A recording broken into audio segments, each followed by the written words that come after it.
مکمل طور پر یکسوئی کے ساتھ آپریشن کرنے میں مشکلات کیوں پیش آ رہی ہے؟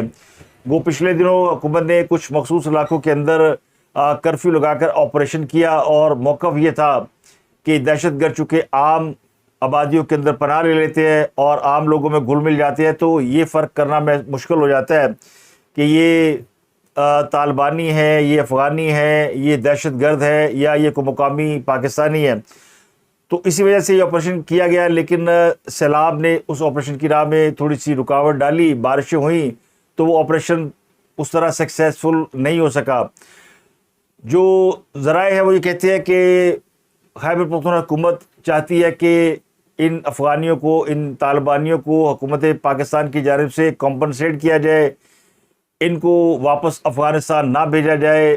خیبر پختونخوا حکومت نے باقاعدہ طور پر فیڈرل گورنمنٹ سے کہا ہے کہ چونکہ افغانستان میں زلزلہ آیا تو ان افغانیوں کو واپس نہ بھیجا جائے۔ تو ان کو اس بات کا احساس ہونا چاہیے پاکستان میں اس سے کہیں بڑی آفت سیلاب کی صورت میں آئی ہوئی ہے، اور اس سے بڑی آفت دہشت گردی ہے، جس میں روزانہ درجنوں پاکستانی فوج کے جوان اپنی شہادتیں دے رہے ہیں، اور ایسے جوان جن کی ابھی مسیں پوری طرح بھیگی نہیں، جن کے سہرے نہیں سجے، مہندی نہیں لگی، تو ابھی وہ جوان جن کی ابھی وہ عمر ہے، جن کا شباب ہے، وہ پاکستان کی حفاظت کے لیے بعض نام نہاد سیاسی رہنماؤں کی جھوٹی ہمدردی کے نتیجے میں اس دنیا سے رخصت ہو رہے ہیں۔ تو اب دہشت گردوں کے خلاف اور صورت کاروں کے خلاف فیصلہ کن اقدامات کا وقت آ گیا ہے، اور یہی وجہ ہے کہ پاکستان کی عسکری اور ملٹری قیادت نے افغانستان کو پیغام بھیجا ہے۔ بلکہ وزیر اعظم شہباز شریف نے بنوں میں گفتگو کرتے ہوئے کہا ہے کہ افغانستان کو خارجیوں اور پاکستانیوں میں سے کسی ایک کا انتخاب کرنا ہوگا، جس کا خاتمہ کرنے کا وقت آ چکا ہے۔ افغانستان سے یہ دہشت گرد پاکستان آتے ہیں اور TTP کے ساتھ مل کر یہ خوارج ہمارے فوجیوں کو، ہمارے بھائیوں اور بہنوں کو، عام شہریوں کو شہید کر رہے ہیں۔ Field marshal general Asim Munir اور وزیر اعظم نے جنوبی وزیرستان آپریشن میں 12 شہداء کی نماز جنازہ میں شرکت کی اور بعد میں زخمیوں کی عیادت بھی کی۔ پشاور کے کور کمانڈر نے علاقے میں سیکورٹی کے حوالے سے بریف کیا اور ان کو بتایا گیا کہ پاکستان میں دہشت گردی کرنے والے دہشت گردوں کے سرگنا اور سہولتکار افغانستان میں بیٹھے ہیں اور ان کی پشت پناہی ہندوستان کر ہے، جس پر پاکستان کی سیاسی اور عسکری قیادت نے پیغام دیا کہ افغانستان حکومت یا تو خارجیوں کا ساتھ چھوڑ دے یا پھر نتائج بھگتنے کے لیے تیار رہے، یعنی ورنہ بھرتا بنے گا۔ میں آج افغانستان کی حکومت کو واضح طور پر پیغام دینا چاہتا ہوں کہ وہ دو چیزوں سے ایک کا انتخاب کریں، یا پاکستان کے ساتھ صحیح ایک دل کے ساتھ اور سنسیئرٹی کے ساتھ، سچائی کے ساتھ اگر وہ پاکستان کے ساتھ تعلقات قائم کرنا چاہتے ہیں تو آئیں، ہم اس کے لیے تیار ہیں۔ لیکن اگر انہوں نے دہشت گردوں کا ساتھ دینا ہے، ان کی پشت پناہی کرنی ہے، تو پھر ہمیں پھر افغانستان کی انٹرم گورنمنٹ سے کوئی سروکار نہیں، پر انشاءاللہ افواج پاکستان، جوان، افسر اور فیلڈ مارشل کی سربراہی میں انشاءاللہ ہر صورت میں ان دہشت گردوں کا خاتمہ ہوگا۔ اس کے بغیر یہ قوم، یہ فوج، یہ چین سے نہیں بیٹھے گی۔ تو ان کا بھرتا بننا شروع ہو گیا ہے اور کچھ کارروائیاں ہوئی ہیں۔ تو ایک ٹینشن یہ چل رہی ہے اور دوسری ٹینشن پاکستان اور بھارت کے درمیان ایشیا کپ کے میچ کے حوالے سے چل رہی ہے، اور وہ بڑی ہائی ٹینشن ہے۔ دنیا کرکٹ کا سب سے بڑا مقابلہ ہے۔ ویسے تو ہم نے جب سے جنگ جیتی ہے ہم جشن منا ہی رہے ہیں۔ تو مئی میں پاکستان اور بھارت کے درمیان جو جنگ ہوئی تھی وہ جنگ پاکستان نے 6-0 سے جیتی تھی۔ تو اب اس کے بعد سے پاکستان تو بڑا کانفیڈنٹ ہے، انڈین بہت دباؤ کا شکار ہے۔ ایک تو انہوں نے جنگ ہاری ہوئی ہے، دوسرے ان کے طیارے تباہ ہوئے ہیں، تیسرے ان کے 200 سے زائد فوجی مارے گئے ہیں، اور چوتھا ان کے انٹرنل حلقوں میں ان کا گودی میڈیا مطالبہ کر رہا ہے کہ میچ کا بائیکاٹ کیا جائے۔ پاکستان کے ساتھ میچ کھیلنے میں ان کو شکست کا خوف زیادہ ہے، کیا بھارتی ایک اور شکست ہضم کر پائیں گے؟ اسی بات کا خدشہ دبئی حکومت کو بھی ہے، اور دبئی حکومت نے سخت وارننگ جاری کی ہے اور یہ کہا کہ گڑبڑ گھوٹالہ کرنے والے کو، بدتمیزی کرنے والے کو، لڑائی جھگڑا کرنے والے کو پکڑا جائے گا۔ 1 ماہ سے 3 ماہ تک سزا بھی دی جائے گی، اور اگر کسی نے وائلنس اس بنیاد پہ کیا جس میں نسل پرستی یا کوئی اور ایلیمنٹ ہوا تو جرمانہ بھی ہوگا جو 10,000 سے 30,000 درہم تک ہو سکتا ہے۔ تو یہ بھاری جرمانہ ہے۔ دونوں ملکوں کا میچ جو ہے وہ بہت زیادہ اہمیت اختیار کر گیا ہے۔ تقریباً 4 ماہ پہلے پاکستان اور بھارت میں جنگ ہوئی تھی۔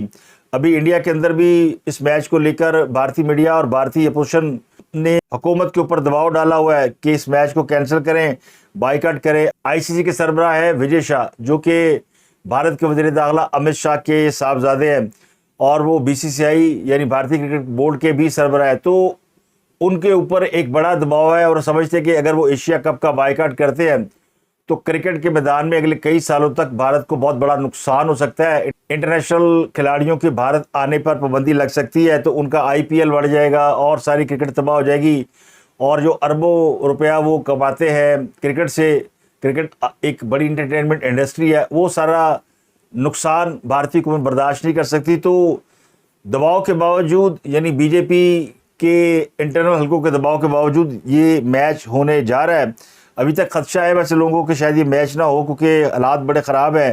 جنگ کے بعد سے دونوں ملک ایک دوسرے کے سامنے آنے سے گریز کر رہے ہیں، لیکن چونکہ بھارتی پرائم منسٹر چین گئے تھے تو وہاں پاکستان کے پرائم منسٹر بھی موجود تھے، اس سے پہلے وزرائے خارجہ ایک دوسرے کے آمنے سامنے آ چکے ہیں۔ تو اب وہ برف تو پگھل چکی ہے، یعنی ایک دوسرے کی آنکھوں میں آنکھیں ڈالنا یا آمنے سامنا ہونا، لیکن تعلقات ویسے نہیں ہے جو کبھی پاکستان اور بھارت کے درمیان کرکٹ کے میدان میں ہوتے تھے، یعنی سیاست الگ اور کرکٹ الگ۔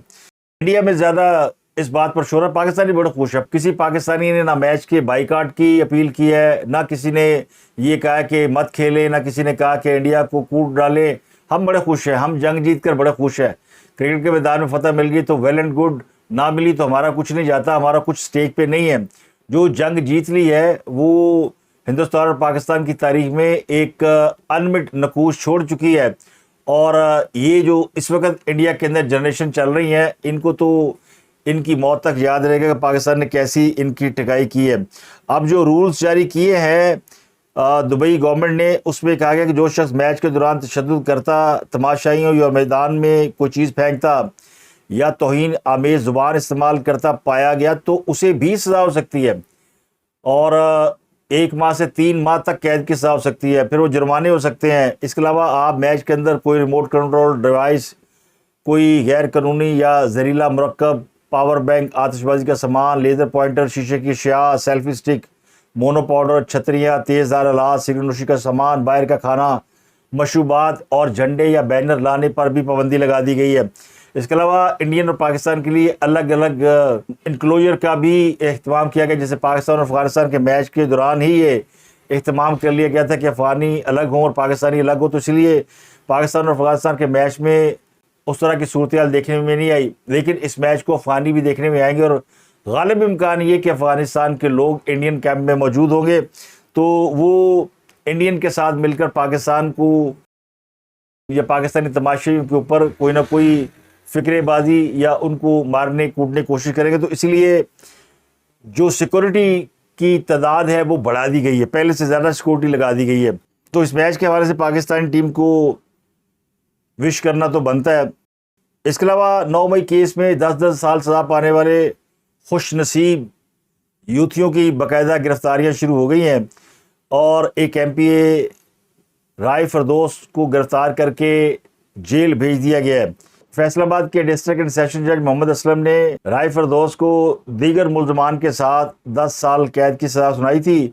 فیصل آباد کے تھانہ سول لائن کا مقدمہ ہے جس میں بہت سے اور لوگوں کو بھی سزا سنائی گئی۔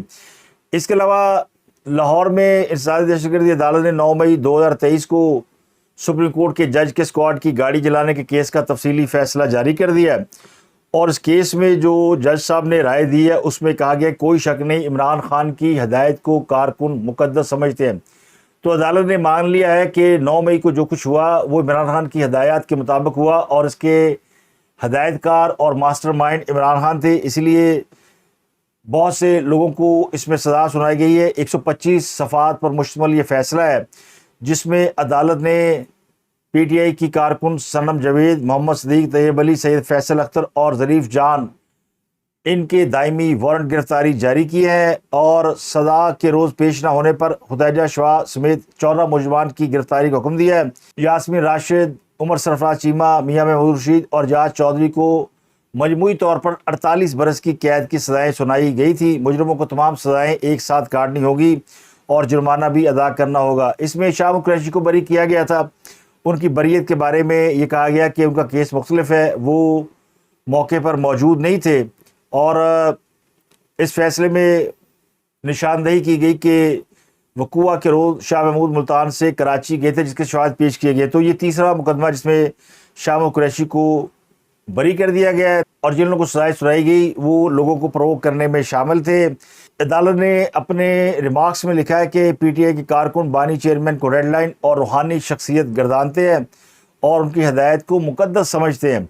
تو یہ وہ فیصلہ ہے جس میں شامہ قریشی سمیت 21 ملزمان کو بری کیا گیا تھا اور 18 ملزمان کو سزائیں سنائی گئی تھی، جس میں سابق آرمی چیف آصف نواز جنجوعہ کی نواسی خدیجہ شاہ کو بھی 5 سال قید کی سزا سنائی گئی تھی، تو ان کی گرفتاری کا بھی وارنٹ جاری کر دیا گیا۔ اس کے علاوہ عمران خان کے باجی احسان نیازی، ان کو ملٹری کورٹ نے 10 سال قید کی سزا سنائی تھی، تو انہوں نے ایک درخواست دی تھی جس میں کہا گیا تھا کہ ان کی ملٹری کورٹ سے سزا کو کالعدم قرار دیا جائے۔ تو اب وہ کیس سماعت کے لیے مقرر کر دیا گیا ہے۔ جسٹس سید شہباز علی رضوی کی سربراہی میں 2 رکنی بینچ 16 سپٹمبر کو اس درخواست کی سماعت کرے گا۔ عدالت نے رجسٹرار آفس کے اعتراض پر وفاقی حکومت کو نوٹس جاری کر رکھا ہے۔ رجسٹرار آفس نے موقف اپنایا ہے کہ درخواست کے ساتھ کمانڈنگ افسر کے مصدقہ آرڈر کی نقل شامل نہیں کی گئی اور متعلقہ فورم سے رجوع بھی نہیں کیا گیا۔ اب اسی طرح کی ایک درخواست بریگیڈیئر ریٹائرڈ جاوید اکرام کی صاحبزادی نے بھی دائر کی تھی، انہیں بھی ملٹری کورٹ نے 10 سال کی سزا سنائی گئی تھی۔ عدالت نے ان سے کہا تھا کہ وہ فیصلے کی کاپی لے کر آئے، تو ان کا موقف یہ تھا کہ ہمیں تو کوئی فیصلے کی کاپی دی نہیں گئی اور ہمیں پتہ ہی نہیں کہ ملٹری کورٹ نے کب کہاں فیصلہ دیا اور اس کی کاپی کہاں سے لینی ہے۔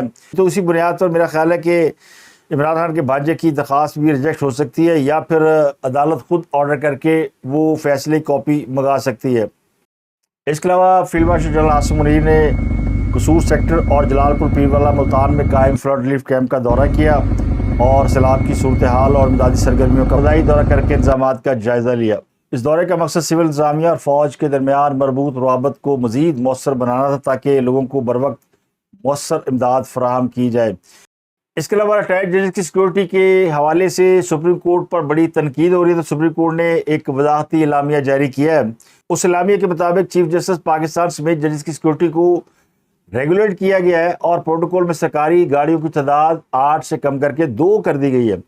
دیگر ججوں کے لیے حفاظتی نظام کو بھی مناسب طریقے سے منظم کیا گیا ہے، اور صدارتی حکم ریٹائرڈ ججوں کو تاحیات سیکورٹی فراہم کرتا ہے۔ ریٹائرڈ ججز ماضی میں حساس ڈیوٹی کر چکے ہوتے ہیں۔ مسلسل سیکورٹی خدشات کو مد نظر رکھتے ہوئے سرکولر جاری کیا گیا تھا۔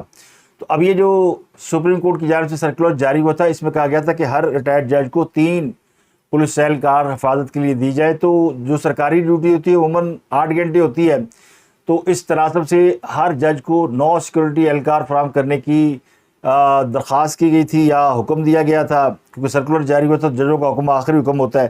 اس پر تنقید ہو رہی تھی، لیکن اب اس کو لگتا ہے کہ سپریم کورٹ نے پریشر میں آ کے، کسی دباؤ میں آ کے جو چیف جسٹس کا اپنا پروٹوکول ہے اس کو منیمائز کر دیا ہے اور لوگوں کا غصہ ٹھنڈا کرنے کی کوشش کی ہے کہ دیکھیں چیف صاحب کی سیکورٹی کم ہو گئی، 8 سے 2 گاڑیاں ہو گئی، لیکن سوال تو ان اہلکاروں کا ہے جو سیکورٹی پہ مامور ہے۔ اگر کوئی 8 گھنٹے سے زیادہ ڈیوٹی دے، 12 گھنٹے بھی ڈیوٹی ہوتی ہے، تو ہر جج کو 6 پولیس اہلکاروں کو تعینات کرنے کے لیے کہا گیا، جو کہ خزانے کے اوپر یقینی طور پر ایک بوجھ ہے۔ اس کے علاوہ بالی ووڈ کی ایک اداکارہ ڈیشا پتانی، ان کے گھر پر نامعلوم حملہ وروں نے اندھا دھند فائرنگ کی ہے، جس میں اداکارہ سمیت ان کے اہل خانہ محفوظ رہے ہیں۔ تو اب ایک بار پھر لگتا ہے کہ بھارتی فلم انڈسٹری جو ہے وہ مافیا کے ہتھے چڑھ چکی ہے۔ بھارتی میڈیا رپورٹ کے مطابق ڈیشا پٹانی کے بریلی میں واقعہ گھر پر یہ فائرنگ کی گئی۔ یہ فائرنگ کس نے کی اور کیوں کرائی، اس حوالے سے بھارتی میڈیا نے کہا کہ اس کی ذمہ داری بدنام زمانہ گینگسٹر روہت گوادور اور گولڈی برار گینگ نے بذریعہ سوشل میڈیا پوسٹ قبول کی ہے۔ 30 per hour gang has claimed responsibility for the firing reported outside Bollywood actress Disha Patni's residence in Bareilly, Uttar Pradesh. September 12 firing is suspected to be linked to alleged remarks against spiritual orators Premanand Maharaj and Aniruddhacharya Maharaj. According to police, the incident took place around 4:30 a.m. when unidentified men on a motorcycle opened fire near the residence. At least 7 rounds were fired, including 2 aerial shots. اور دعویٰ یہ کیا گیا کہ دیشا پٹانی کی بہن خوشبو پٹانی کی جانب سے ان کے روحانی رہنما پریمانند مہاراج اور انورودھاچاریہ جی مہاراج سے متعلق توہین آمیز بیان دیا گیا تھا، جس کی وجہ سے یہ حملہ کیا گیا ہے۔ تو یہ جو انورودھاچاریہ جی مہاراج ہے، ان کی کافی ویڈیوز سوشل میڈیا پر آج کل وائرل، بہت سے لوگ انہیں فالو کرتے ہیں، بہت سے لوگ ان کے اوپر تنقید کرتے ہیں کیونکہ یہ تھوڑے سے ہنس مکھ ہیں یا ہنس مزاج ہیں یا کچھ ایسی حرکتیں کرتے ہیں جو کہ لوگ سمجھتے ہیں کہ شاید یہ کوئی عقل مند نہیں کر سکتا، تو ان پہ تنقید کے جرم میں دیشا پٹانی کو ہٹ کیا گیا ہے۔ لیکن معاملہ یہ نہیں ہے، یہ گینگ جو ہے یہ بہانے بازی کرتا ہے۔ اسی گینگ نے سلمان خان کے اوپر قاتلانہ حملہ بھی کیا اور ان کے ایک دوست کو بھی انہوں نے فائرنگ کر کے ہلاک کیا۔ اس گینگ نے سدھو موسے والے کا بھی قتل کیا اور اس کی ذمہ داری قبول کی۔ تو بنیادی طور پر یہ تاوان میں کروڑوں روپے مانگتے ہیں، لیکن الزام جو ہے وہ یہ لگاتے ہیں کہ ان کے مذہبی اور روحانی عقائد کے اوپر اٹیک کیا گیا۔ تو ایک بار پھر انڈین فلم انڈسٹری جو 90s میں مافیا کے ہتھے چڑھ گئی تھی اور ایک بڑا آپریشن کر کے پھر ان کو وہاں سے نکالا گیا اور انڈسٹری کو مافیا سے نجات دلائی گئی، وہ دوبارہ مافیا کے ہتھے چڑھ چکی ہے۔ اس کے علاوہ سیلاب زدگان کے حوالے سے پی ٹی آئی کے سوشل میڈیا کے لوگ، یوٹیوبر وغیرہ لندن میں فنڈ جمع کر رہے ہیں، اور کل بھی میں نے آپ کو بتایا تھا کہ جو لوگ پاکستان سے مفرور ہیں، بھاگے ہوئے ہیں، وہ سب کام کر رہے ہیں۔ پاکستان میں بہت سے لوگ موجود ہیں جن کو اس ٹرانسمیشن کا حصہ بنایا گیا ہے۔ تو ان کی لائیو ٹرانسمیشن کی میں آپ کو ایک جھلک دکھاتا ہوں۔ ان کے جو 3 نامور یوٹیوبر ہیں، صابر شاکر، عمران ریاض اور صدیق جان، ان سب کی لائیو ٹرانسمیشن میں کسی کے اوپر 79، کسی کے اوپر 320 اور کسی کے اوپر 1.4 لوگ جو ہے وہ لائیو اس کو دیکھ رہے ہیں۔ اور یہ ٹیلی تھون جو ہے یہ فنڈ جمع کرنے کے لیے کی جا رہی ہے، لیکن اس کے اوپر جو اکاؤنٹ نمبر دیے گئے ہیں وہ ان کے ذاتی اکاؤنٹ ہے۔ اور اسی حوالے سے پھر پی ٹی آئی کی سوشل میڈیا کی جو خاتون ہیں اور جو ٹک ٹاکر بھی ہیں، سرم جاوید، ان کی ایک بہن فلک جاوید، وہ بھی اسی طرح کی حرکتیں کرتی جیسی ان کی بہن کرتی ہیں۔ انہوں نے یہ انکشاف کیا تھا کہ ان کے اپنے لوگ ہی سیلاب زدگان کے نام پر گھپلا کر رہے ہیں، فراڈ کر رہے ہیں۔ کوئی زلزلہ آتا ہے، کوئی سیلاب آتا ہے، تو انہی غریبوں کے نام پر، مظلوموں کے نام پر بیرون ملک سے فنڈ مانگے جاتے ہیں، اور وہ جو فنڈ وہاں پر آتے ہیں وہ کبھی بھی عوام کے اوپر خرچ نہیں کیے جاتے، بلکہ اس سے اپنی ہی جائیداد کے اندر، اثاثوں کے اندر اضافہ کیا جاتا ہے۔ ایسا ہی ایک واقعہ میرے سامنے آیا اس سیلاب کے دوران میں کہ جو لوگ کہتے ہیں کہ ہم سیلاب زدگان کی مدد کر رہے ہیں، ان کو اوورسیز جو پیسے بھجواتے ہیں، ان میں سے 2 اوورسیز جو تھے وہ اتفاق سے جانے والے نکل آئے، اور مزے کی بات تھی کہ ان دونوں کو جو امداد لینے والوں نے بل بھجوایا ہوا تھا وہ سیم کا سیم بل تھا۔